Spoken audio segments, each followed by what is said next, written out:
කොල්ලෝ කොල්ලෝ කන්නේ කර කොල්ලෝ මොකෝ කොල්ලෝ මෙහෙ බල්ලෝ ඉන්නවද? ඉන්නවා? ඔව් පුදුමයිනේ. ඇයි අපිට කවදාවත් බුරන සද්දයක්වත් ඇහිලා නැහැ. නේද පුතේ?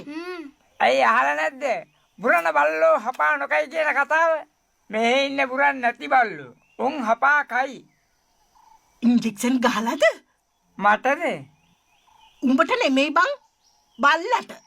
ඇයි උඹ ඉන්ජෙක්ෂන් ගහන්නද මේ මගේ යකා උසන්නතෝ ඵලයන් ගෑණියේ අන්ද මෙතන වැදගත් මිනිසුන්ට වැදගත් විදියට කතා කරන දන්නේ නැති කාලා කන්නේ 70 මාස් කන බල්ලට වැඩිය කටු කන බල්ලනේ සැර. මේ ගෑණියේ බොය බලු කතාව නතර කරගනි එහෙම නැත්නම් මං එළියට ආවොත් බවුලේ ඉඳලා යටිපතුල් වලට යනකම් උදළු ගන්නවා අන්න ඒක දැනගනි පුළුවන් නම් එළියට වරෙන්කෝ. මහ ලොකු චන්දිය මාව උදළු ගහන්න. එළියට ආවොතින් උඹේ හතර හන්දි කඩන්නේ බෝච් කනනවා වගේ. බෝචි නෙමෙයි මේවා හොඳ හෙරලි පොලොස් අනේ පුතේ උඹ මහ එක